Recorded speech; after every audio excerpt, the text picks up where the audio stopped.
All right, guys. Well, check it out. We are done with the project. I really am so happy with the way that this turned out. We got the gravel all in, pretty much level. I mean, it's close. It is close enough that's going to work. So when we get the tanks to set them, that's what I'm going to do next. I'm going to put them up on 4x4s.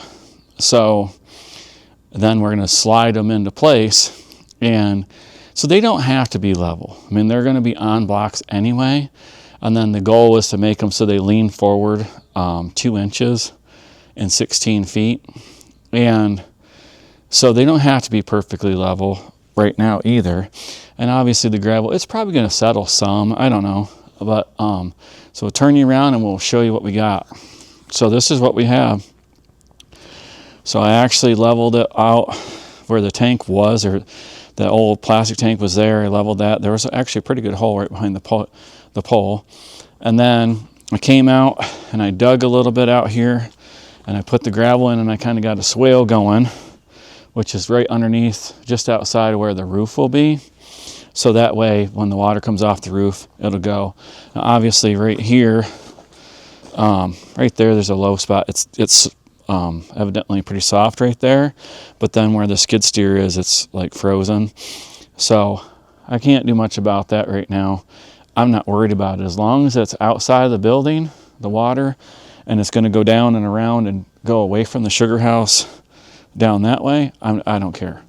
And I mean, I'm under what is going to be the roof anyway, so I'm happy. And if you come over here and look at this, it is, I mean, it is pretty darn level. There's a few spots that are, you know, a little high, a little low. It's actually a little high on the end out there. Still need to rake it off a little bit. But I was able to come in and do it.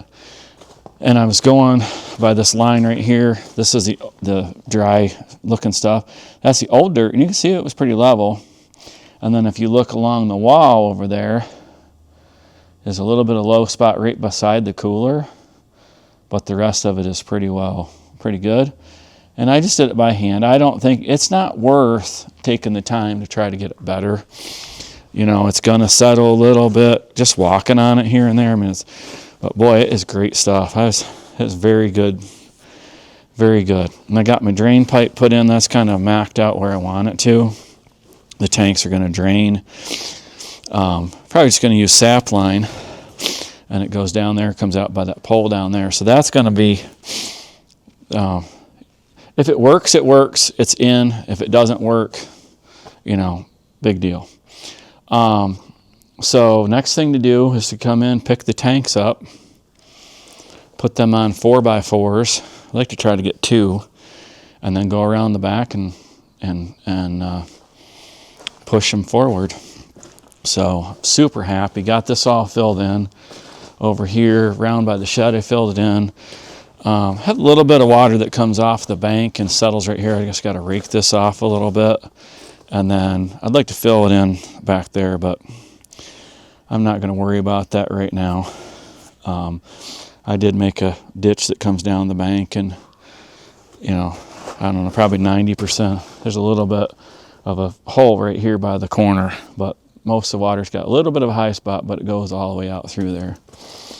And then we'll just have some, you know, a little bit of cleaning up to do here and there and get things. Then we'll get the tanks plumbed how they're supposed to be. Got to run new lines into the RO room, and I mean, I'm super happy to get this done today.